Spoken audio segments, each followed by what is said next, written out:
Welcome to Transforming Relationships. I'm your co-host, Dr. Eric Spiegel. With me on video, on audio, in spirit is my other co-host, Dr. David Alter. Hi, David. Good to see you. Good morning, Eric, and good morning, Dr. Carolusson. Good morning. And with us, Dr. Susanna Carolusson. It's so good to have you here with us. If I may, I'll just share a little introduction about you. Yes, and we can start with a correction. Because in Sweden, clinical psychologists are not always doctors. We don't need to study to become a PhD to have the license to do clinical work, because that is another career way to choose. And that takes as many years as becoming a doctor. So how shall we refer to you? Shall we refer to you as esteemed clinician, as Susanna? What's the best way? Susanna is fine with me. Okay, all right. Very good. And I think one thing that will become very apparent to our listeners and viewers is that titles really don't matter, because you just have such a wealth of experience in your career to share with us. And we're so excited to have a thought-provoking conversation together. I'll say a few things just to introduce you, and you can let us know if there's anything that you would want our audience to know that I haven't covered. Susanna Carolusson is a licensed psychologist and licensed psychotherapist and university-accredited supervisor of psychoanalytical orientation. She is an ESTI certified teacher and supervisor. So for those in our audience that may not be familiar with what that is, that's a reference to ego state therapy, which is a particular type of therapeutic approach that uses hypnosis and is used with PTSD and trauma and dissociation. Susanna has worked for 50 years with adults, children, and family. She's an esteemed practitioner and faculty member of the Swedish Hypnosis Society. She's internationally recognized for her writing, which we'll talk more about in a moment. And she's really, utilized hypnosis with psychotherapy in a really sophisticated way for a number of areas, but in particular with trauma treatment of psychosomatic problems, anxiety and depression. Also, just before turning it over to you, Susanna, and welcoming you onto our show, just wanted to point out that you are the author of several really interesting books that bring in your rich lived experience and talk about how that has informed your clinical work. Your first book, which was translated to English, German, Spanish, and Hungarian, is called There Is Someone in There. And your most recent book is titled My Mother Was a Psychopath. I Chose to Be a Psychologist. We're going to be really interested and excited to talk to you about those books. So welcome to the show. Thanks. And when we were talking about titles, Susanna is my title. Even the patients in Sweden always address their psychotherapists with first name. They don't say Dr. Carolusson. They wouldn't. They say Susanna. And that is the habit in Sweden. Tell us more about that and kind of what culturally that kind of means. Well, for me, it means that we are more equal, that they don't have to respect whatever I say. It's easier for them if they call me Susanna. I'm a normal person, even if I have the responsibility to conduct my profession and take responsibility for the frame and the direction of the therapy. Still, they can oppose whenever they feel uncomfortable with anything I say. And I think that's a bit easier when you use your first name.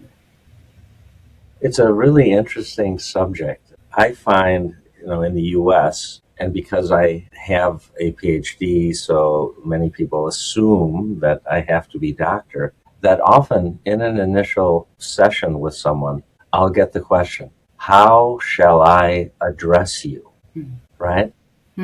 How do you want to be addressed? And my answer is always, what do you think would be most helpful for you? Because Dr. Alter is a title. David Alter is a name. So in a sense, it's almost like a projective test. What role do they need to step into in order for them to feel that they have me in a position that can be most helpful to them? So that was my reaction to your comment. So good that you say, because there's always an exception to anything I say.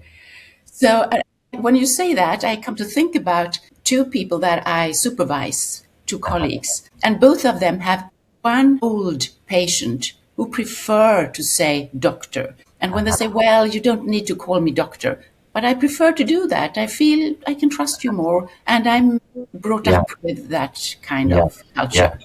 yeah, yeah. Interesting. Yeah. Interesting. It's Well, amazing Maria, how we really meet people where they're at. And I think part of the work is about finding the ways verbally and non-verbally to do that.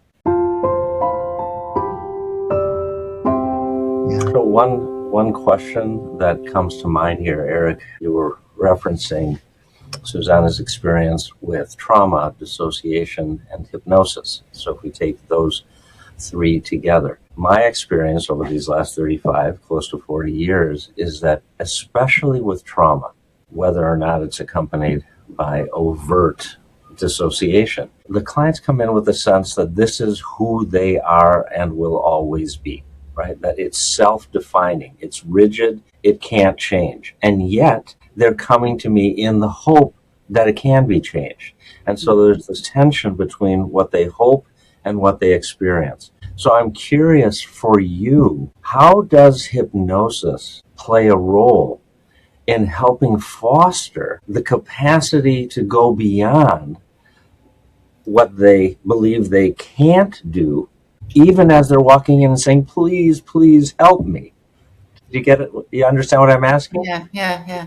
I get several perspectives of that. One perspective is that I am, like you said, I'm meeting the person where she is. And if she has that strong conviction that I am this or that, and that is a negative connotation, I first explore that. How come that you think that all of you is that? Has it always been like that? When did it start? How did it start? How have you been mirrored? How have your parents looked at you, and how have they described you when they have talked about you to their friends and so on? And so where does this come from? And why I ask all these questions is because the answer reveals that there is a cause. There is a cause why they think that, and it could have been otherwise if they had been addressed in a different way. Another perspective is the ego state perspective. I always rely on that there is probably some part of the person, of my patient, who is not overt right here and now, but who has another opinion, who has some hope, the one who chooses to come to me. So, and then I might address that. That seems like there is some kind of conflict inside of you. One part of you thinks and is convinced that you are bad, you will never be happy, you even don't earn to be happy because you are worse than most people are. And some other part hopes that I will help you change that. And that hopeful part I would like to explore also. And then we could do hypnosis to explore both those parts to get a little bit deeper and find feelings and hopes and words or images or memories that can make that part more explicit. That is difficult to do in a normal conversation. That's why I use hypnosis. Susanna, if I may, could I just follow up on what you just shared? We have a really interesting mix in our audience. You know, we have many people who are deeply familiar with and trained in hypnosis, and then we have a significant segment of our population that is just more generally interested in relationships and therapy, might not have a lot of background in hypnosis. So there was something you said that I wanted to follow up on. How might you explain to our audience, once you've framed the question in that way for someone you're working with, and they say, yes, Susanna, I would like to do hypnosis and work on this relationship between these parts of me. Mm-hmm. How might that process unfold? Now, I know I'm asking in a very general way. There's a great deal of variability and utilization for the person, but how would you describe that generally to our audience? If I understand your question correctly, I explain that in your ordinary life, you probably have the feeling that you should be more hopeful. You should trust yourself better and have more self-confidence. So you want to nourish and foster that part of you.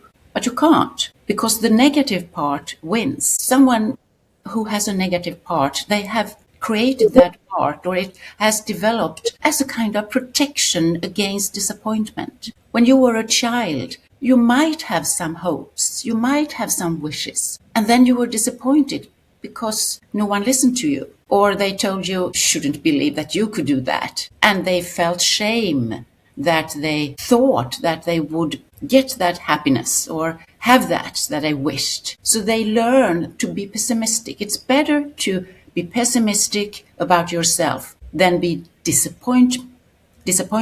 So the part of you that is pessimistic protects you from disappointment. But here with me, I would like to discover and explore both parts separately. Because in everyday life, we usually treat that conflict between those parts as if they were stuck together and one must win. And when one part must win, there is a loser. And no one wants to be a loser. So the part of you that feels that you are not listened to, the other part wins. That part strikes even harder to get heard. So that's why we need to have some time for each part of you and listen very carefully to what that has to say, what it hopes for achieving, what is the protective function, and so on. Does that make sense? It does. Yeah. It's an invitation.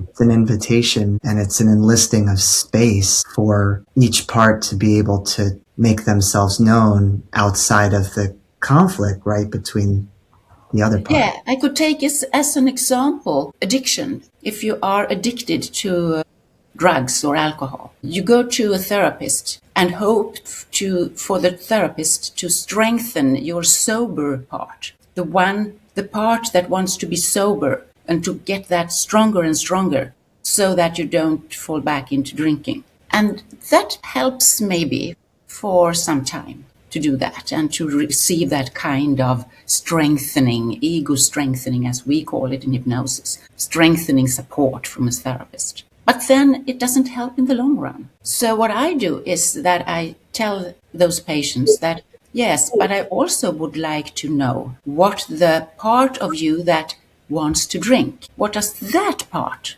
has to say to me? And when I do that, I might discover a part that really doesn't want to go to the therapy, doesn't want to collaborate, wants to cheat on me, not to follow homework, etc. So I tell them that I really need to know that part that really wants to drink, because that's a very strong part, and it also fills a function of anxiety reduction for many people. I want to check something with you that was, to me, implicit, but I'd like to make it potentially explicit.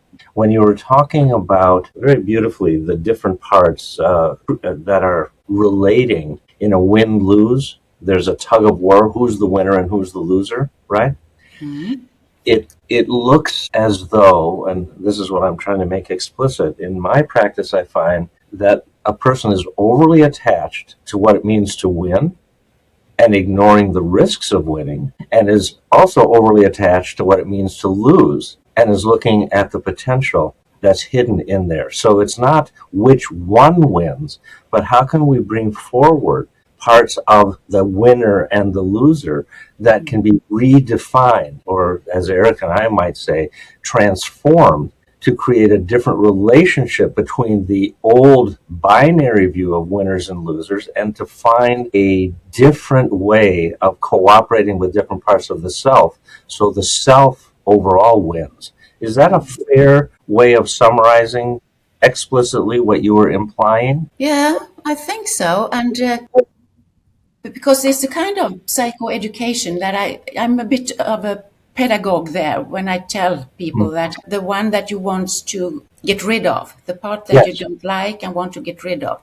it's like, I use the metaphor as a small child who is crying and very, very angry and clinging to the parent. And if the parent says, I'm tired of you, shut up, don't cling on me, the child will cling even stronger. So if we try to get rid of a part of ourselves, it clings to us even stronger because it wants to be heard. Yes. Yeah. And it's the same with family therapy. So ego state therapy is similar to family therapy in that respect. If you have a couple coming to you in therapy, you don't want them to argue at each other and let one part win if they are in a conflict. But you want to listen to each part separately until they feel understood. Yes. I'm struck by attunement, right? We all win when we are all heard. I think that's a model that a lot of people aren't used to. I think you're speaking to this, but I'm wondering, how do you help your patients shift that mindset to a more collaborative approach with the parts of themselves? How do you help them see that this would benefit them? I guess it's the approach that is nonverbal, that I show with honesty and gesture and intonation and my way of questioning, that I'm really interested, I'm really curious about this part because it has something to tell us to help the therapy going forward. Yeah. They see that you're curious. Curious. Yeah. That is such, it's a part of our affects. It is an inborn hereditary affect. And curiosity gives us the sense of libido, lust, energy, life energy. So what I find, go ahead, Eric. Can't let that just lie there.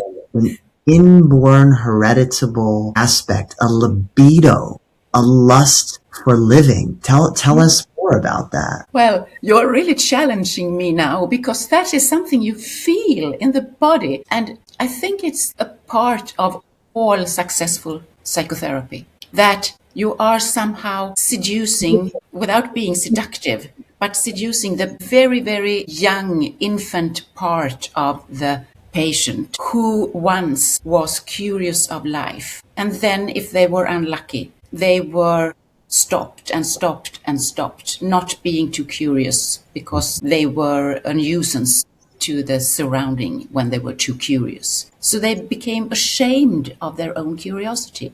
And shame is really an obstacle. The image that comes growth. to my mind as you're talking is a type of recovery. Many of the people that I see, especially when there is a concern about trauma, have a mindset that maybe I used to have it, but I don't anymore. It's gone, right? And that assumption that a basic hereditable part of them has been amputated, it's gone, it's lost, from my point of view, is false. It's about how to create a safe enough environment infused with curiosity that we can discover and recover what has in some ways always been there, but not in a place where it feels safe to express itself.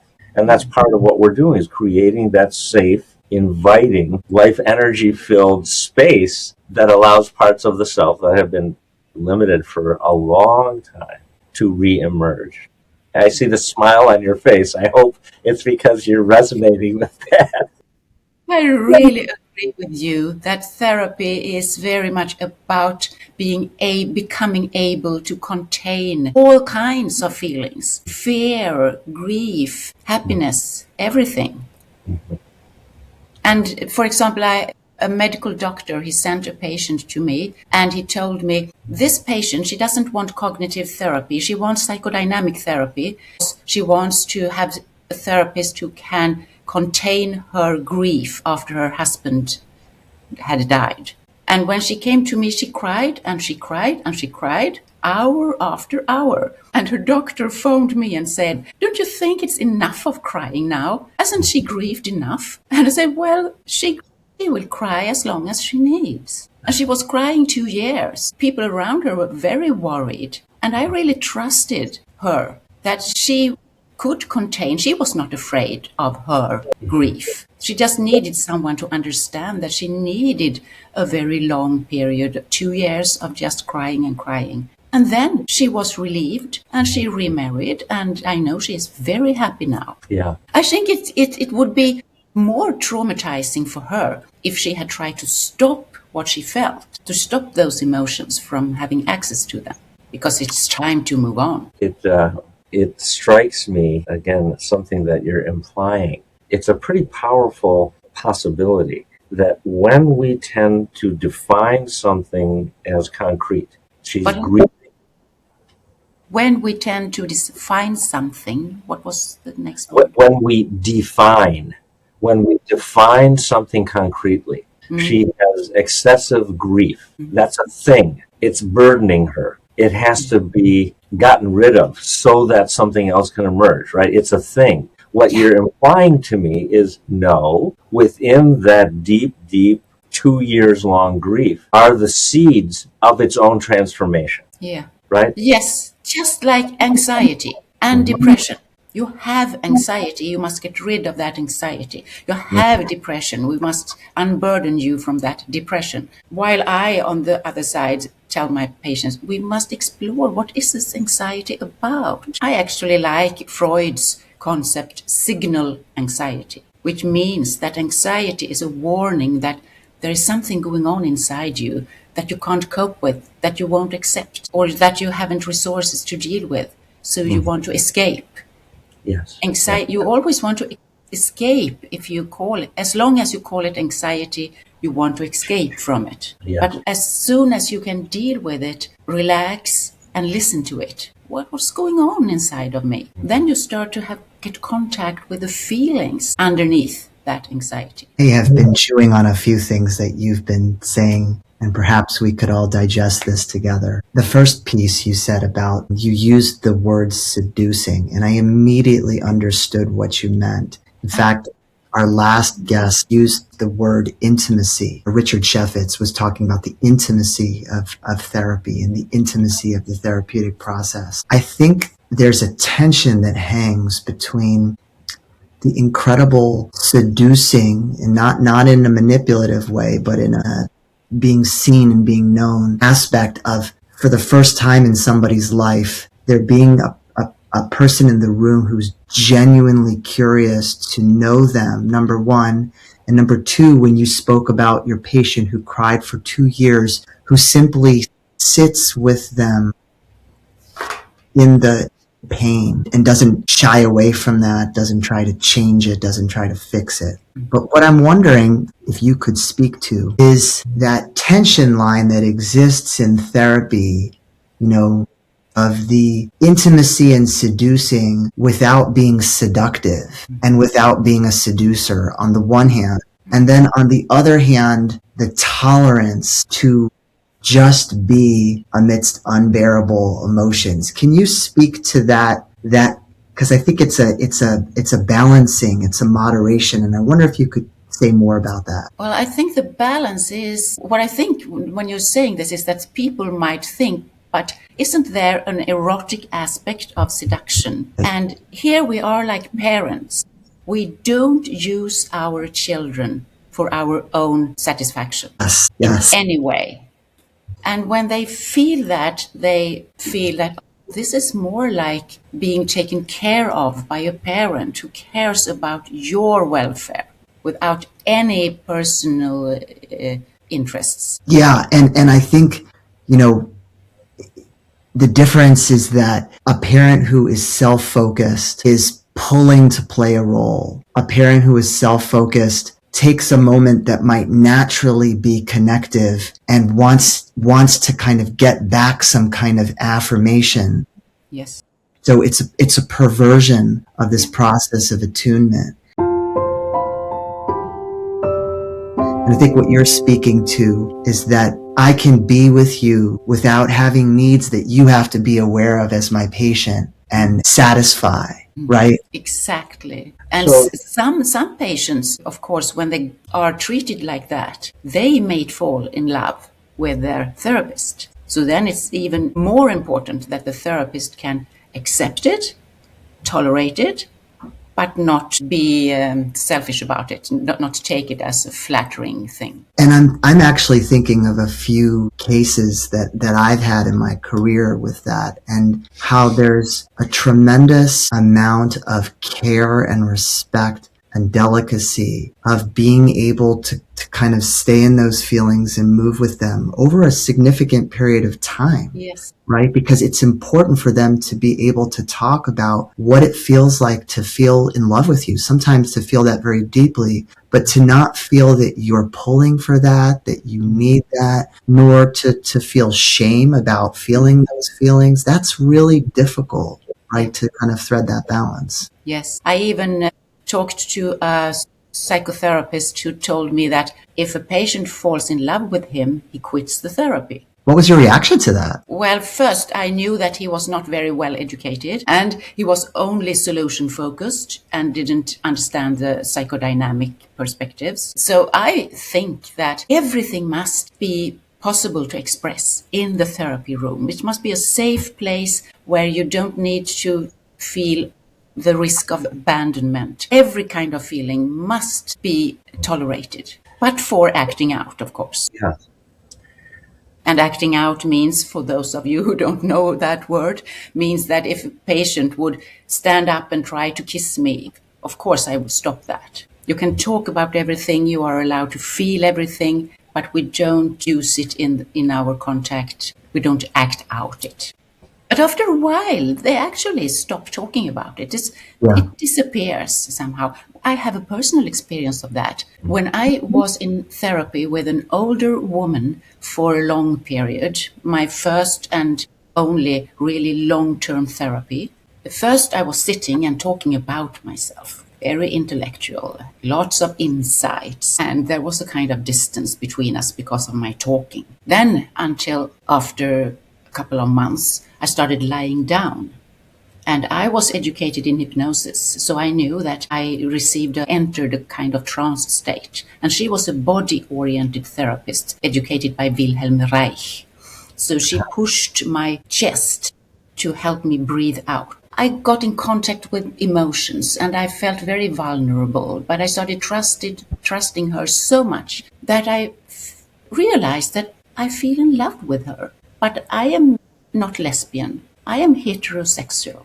But I have the same feelings towards her as I have had when I have been fallen in love. The same kind of feeling. So then I realized that this is a very primitive, very primal infant attachment feeling. That has the same kind of quality as when we fall in love without really knowing the other person very well. When you look back at that moment, what do you think evoked that for you in that interaction? That her ways of looking at me, that she was looking at me as someone who was special and important and an interesting person, and also that I felt a kind of love. She loved me without wanting anything in return. So a couple of reactions I want to. In this topic of seduction, you use the word, Eric, intimacy, going back to our discussion with Rich Chaffetz. The word that comes to my mind is the word delight, right? So when I am in the presence of someone, a client, who is getting to a point where they're able to be in touch with and begin to express parts of themselves that have been banished, and they can reclaim them, the experience that I have within me is a deep sense of delight. I am filled with joy, viscerally, at seeing them bring forward parts of themselves that they had believed did not exist. The question to me around the theme of seduction is, what do I do about that? Do I then use it for my purposes? Oh, good for me. Look how good of a therapist I am. Do I use it in some other way to acknowledge that? How do they respond to me as a person who has helped them get in touch with that? There are all of these permutations happening like a ping pong ball moving back and forth. And we have to know, as you have said, you know yourself very well, Susanna. And so you're able to navigate these ricochets that move around so that you don't move from delight into manipulation. Yes, and I think the more experienced we are, the more we can see everything that the patient express is a kind of communication about their problems. So many women have the experience that if they want a man to really like them, they must use their sexuality. So that could be a problem when someone behaves like that they want to test you. Will you like me even if I don't offer you sex? But first, I must offer you sex in order to test it. Test that, yeah. And it's unconscious, so they don't plan this. Right. No, it was a very spontaneous process. I don't think it was planned. No. For that moment. No. So it feels like a great opportunity for me to ask you about your journey, right? Mm-hmm. You shared with us that at one point you came to describe yourself as a dandelion child, a dandelion person. Could you talk a little bit about what that is? What is that for you? Yeah. Do you have that concept? Because it's a Swedish word that I'm Swedish and I translate the words to English, and I don't know if you have that concept in the English language, dandelion child. I'm not sure if we do, but either way, we would love to hear the Swedish concept. Well, it means a flower that can grow even in concrete ground with very little nourishment. That's why that flower is the metaphor. And what an amazing segue into you talking about your most recent book. Can you tell us a little bit more about your experiences of growing up in concrete and how you became the person you are today in that environment, growing up in that environment? Well, the reason I wrote the book was that my mother had died. So I didn't need to protect her from the truth, because she would have been really devastated if a book had been published in her life like that. I grew up with a mother who didn't like intimacy. She couldn't hug me. She never could hug me because I was a girl. She hugged my brother and she cared about him, but she owned him in a way. With me, she decided very early that when I came home from the hospital, because I was premature 1 month, and I was in hospital for 1 month, and then when I came home, she became somehow sick, and my father took care of me in the night time and my grandmother daytime, and my mother decided that I choose my father, and I was the one who neglected my mother. That's her perspective. So it was my responsibility that we didn't connect. I liked her when I was a small child. I remember that I tried to hug her, but she pushed me away because it would destroy her haircut or her makeup. She was very, very vain. And I remember that I took her fur. She had a long fur coat, and I took that around me. So I stood in the hallway in her fur coat hanging there and felt like there is her scent, the scent from her perfume. And I liked that. What saved me? I think that my grandmother, who I don't remember from those early days, of course, I had a dream once when I was in therapy. I had a dream that I was where my grandmother and grandfather lived when I was an infant. And my grandmother was sitting in the attics because they rented a small attics. She was sitting there doing this to me and pointing at a door. My mother was probably inside that room and we shouldn't disturb her. I guess that my grandmother's way of looking at me is somehow some treasure that I have kept deep inside. And my father's caring about me in the nighttime was also something that I have kept inside as a non-verbal memory of being valuable. In your own right. I think that saved me, because then after half a year, when I was about half a year, we moved away. And then my mother was a home wife and she was dominating the scene, so to say. Mm-hmm. So then and I avoided her. I remember that I avoided her. Although it was geographically I avoided her. But I also remember that this was my life. I mean, I had my father there, I had my mother there. I remember I could feel the conflict between them. It was in the air all the time. So as soon as I was old enough, about 3 years of age, those days when we were 3 years, we were allowed to go out, play in the nature around the buildings. It was not in the countryside, it was in the middle of the city, but there was not much traffic those days.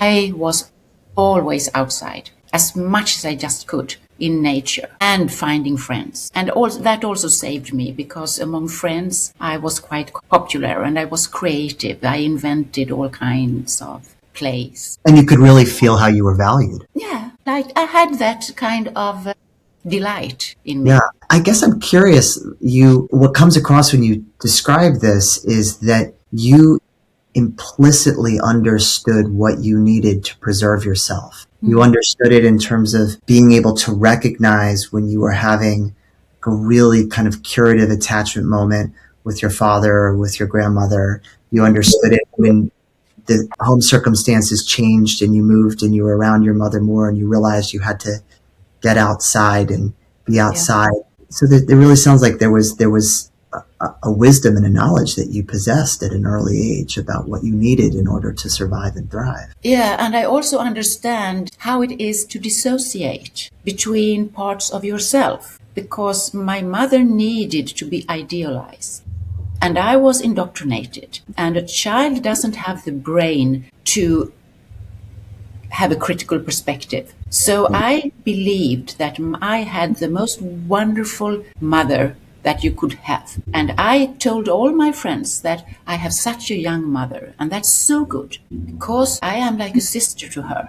She's not my mother, she's like a sister, and that is very good. And she's very beautiful and she's very smart because she had told me all that. And I believed it. On the surface, somehow, part of me believed that. And I bragged about with my friends. And I did not connect that part of me with the one that she abused. She hit me. She hit me a lot and screamed at me and told me the most horrible things. And that was so dissociated and I was so oblivious about it, amnestic about it. So it was not until I was in therapy that I started getting some memories of her standing above me, just screaming at me. And the fear that I felt was so horrible that I couldn't stand it more than a few seconds, even when I remembered it. So how I could really split those two relations with two different mothers who was the same person.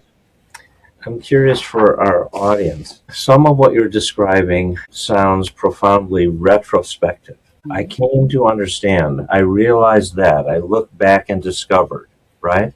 But what Eric was alluding to when he was talking about your innate wisdom, that it's almost prospective. There was some part of you that sensed, I could turn here. No, I have to turn there. So as you think about that difference between now looking back and coming to the understanding that you reflect in your books versus as a child, as a teenager, that wisdom, do you sense that it was a conscious set of turns you took? Was it more of a felt sense? Yeah. What? Until I was about 13, when the brain develops the capacity to see things from different perspectives, which I was able about 13, 14 years of age. Then I realized, but my mother lies. She tells me a lot of lies in order to win all the time. She must win every argument. She can never be wrong. And I don't trust her anymore. So that was the first time I consciously didn't trust her. Before that, before I was conscious, it was my body that governed me. As soon as I was inside, and I remember when I came home from school, I opened the letterbox in the door and listened inside. If the vacuum, the hoover, was on, she was cleaning. That meant she was in a bad temper. So then I sat outside in the staircase, waiting until I could hear that she had stopped cleaning. How old were you when you did that? I was about 7, 8. It's incredible that you knew that and that you knew to do that. And you know, I told my brother about this now, recently. And he is 63. And he said, oh, now I understand why I always do the vacuum cleaning myself. I can't stand my woman cleaning with a vacuum hoover. And I had never understood why. So, if you were to offer some of your wisdom to our audience, how would you put into words this felt sense that is essentially saying, be careful, you're at risk of buying into a false set of beliefs about yourselves? When you notice that, do X. How would you guide our audience to tune in to some of what you shared with us so that they could use it for their own betterment? Well, now we are talking to adult people, and as you said, traumatic experience are not really just behind us. They follow us somehow. So nowadays, I always listen to my abdominal feelings. And then I analyze, is it because it reminds me of something I have experienced that is not realistic to think is dangerous now? Or do I really sense that there is something here that's not good for me? But first I listen to my body. I always listen to my stomach feelings. What is the telltale song that your stomach sings? I mean, how does your stomach communicate those feelings to you? What are the markers? Kind of feeling ill, feel a bit ill, like nausea. Or I might feel, but that's something different. If I get overloaded by work, if I take on too much, because as a Dandelion child, I also have the neurotic thing of taking responsibility all the time. And I easily take on a lot of responsibilities. And if I take on too much of responsibilities, I get a bit dizzy, and then I have to stop. If I get dizzy, I need more time for recuperation and to rest and refill myself. Do nice things that I enjoy. Different parts of our bodies. It might be individually different, but my abdomen is sensitive to relational threats.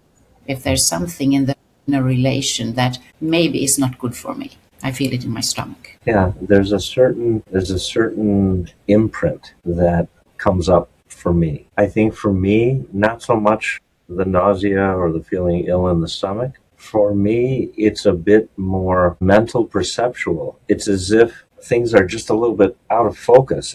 And I rub my eyes and adjust my glasses, and there's just a sense something isn't in focus. It's getting diffuse. And then I may notice that I feel a little bit of tension in my chest or somewhere else. So it's interesting how we each have our own imprint pattern. But I think what I'm taking away is how important it is to learn to tune in to yourself at whatever level we're talking about, so that you can notice the way that your mind, your emotions, and your body are trying so desperately to talk to you. And you have to learn to listen. And to also trust your senses. The fact that you could be a 7-year-old girl, you could just hear the sound of the vacuum cleaner. Just know what that means. There's I think you're describing two kinds of listening: outward listening and inward listening, and talking about how they inform each other. Yeah, how they come together. Yeah. Yeah. Yeah.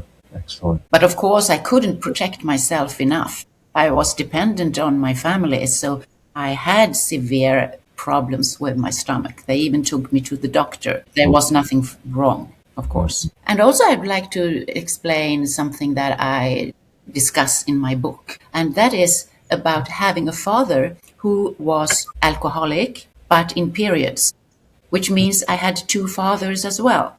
One sober dad who was so respectful. He was a perfect father. Very shy. He didn't have much words. He couldn't say, I love you, but he showed it. And he treated me with a lot of respect, maybe a little too much admiration. And then I had the drunk father, who was like a helpless child, needy and clingy and a bit incestuous. And that was, I knew I didn't like that father.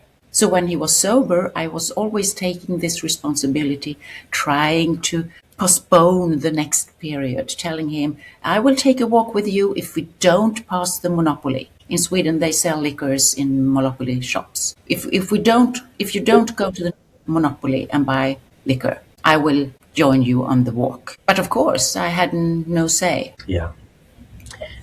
There's, for me, Susanna, there's a very powerful message that has run through our conversation that I think is incredibly important and hope-inducing for our audience. The three of us have revealed none of us came from perfect backgrounds. None of us are perfect human beings. We've talked about ups and downs and struggles and the need for course corrections and confusion and fear and wonder. So in a way, the fact that the three of us can be sitting here today talking to each other, how despite that, here we are, as we are. There's a way and we're doing good things in the world, right? And we're doing good things not only professionally, but in our personal relationships. There's a very hopeful message that it's not that if you have really struggled, all hope is lost, that the people who reach out to you, they have never had any suffering like you have had, they're perfect, you're not.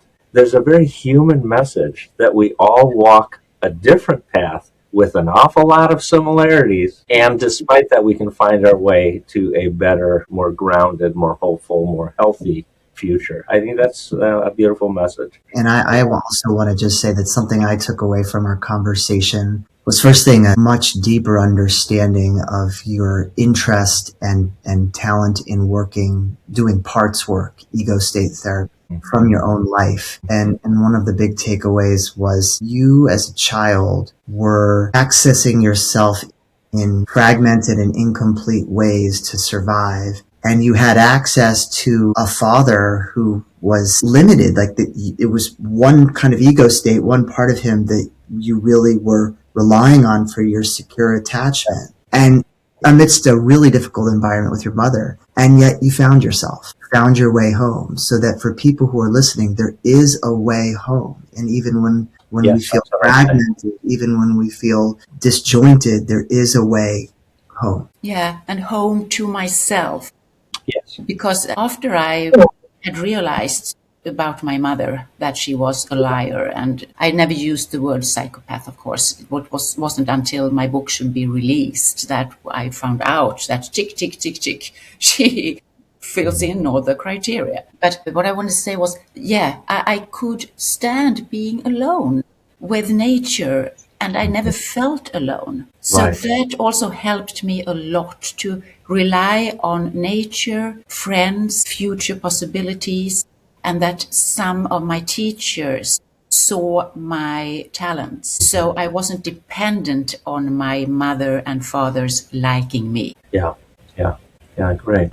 Well, I think we have. You're smiling, such a big smile, Eric. Well, it's to me, It's really, each of these conversations that Eric and I have had, as we come to the end of the conversation, Yeah. I kind of resent the clock because I feel like, say, what are you doing the rest of the day? Can we just keep talking? It's just so I'm free. lovely, but we do have I'm to free. wind up.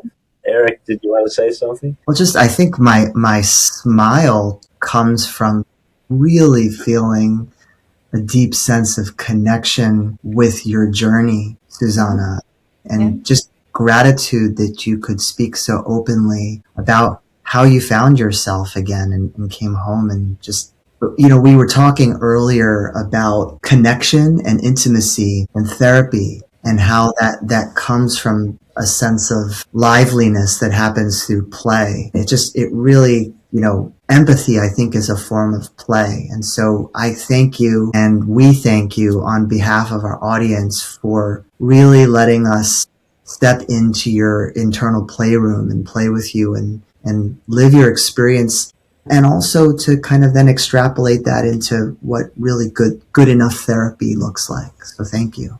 Thank you for having me here. Yeah, thank you, Susanna.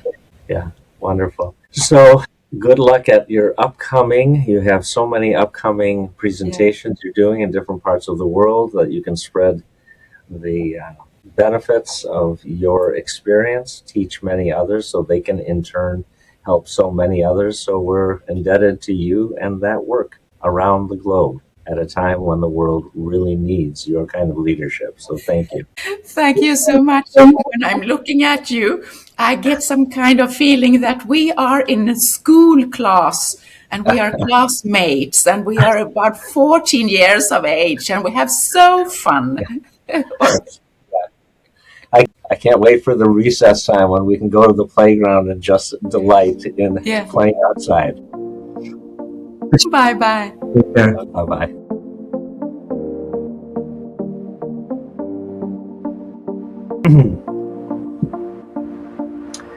We've just finished our interview and discussion with Susanna Carolusson, Swedish psychologist, but more than her credentials, what a fantastically present and transparent and sincere person who, in her remarks, wove together really important topics of clinical expertise, how she treats people with significant injuries, trauma, dissociation, abuse histories, and she interwove that with her own lived experience, which unfortunately included some of the same, and how she showed incredible emotional and psychological resilience from a fairly young age to choose a path that helped her move forward despite her past.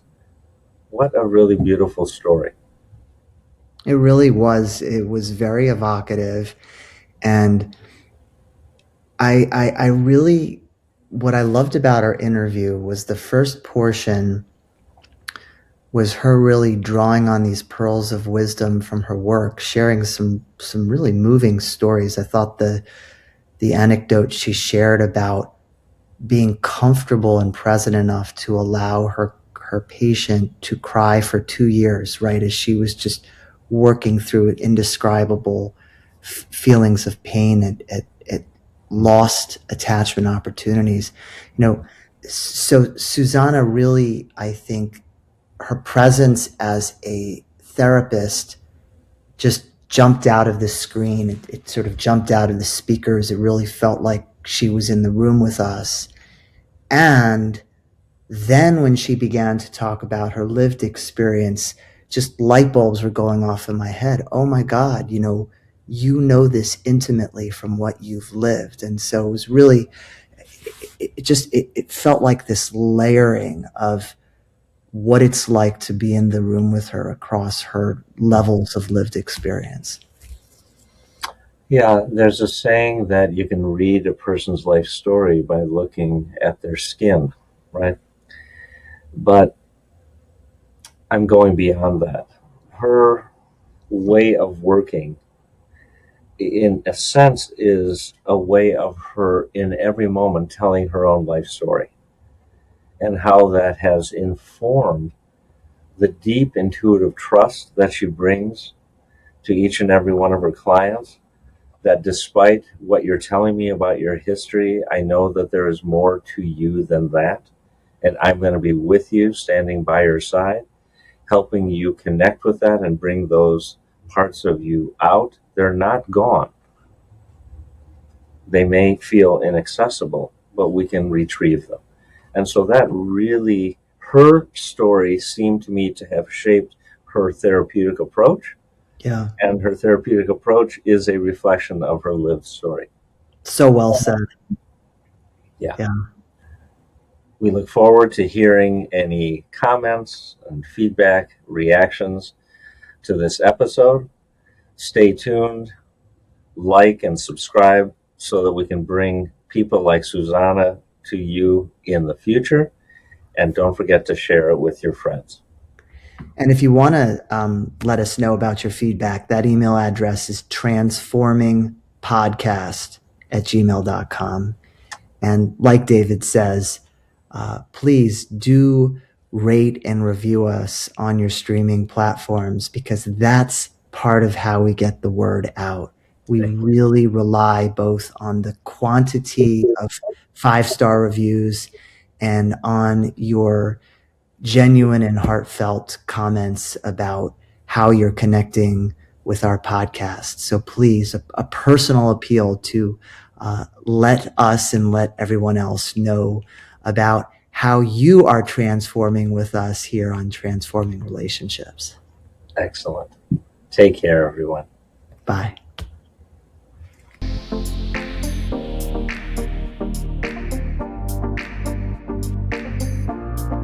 As always, thank you so much for tuning in. We look forward to catching up with you again in our next episode.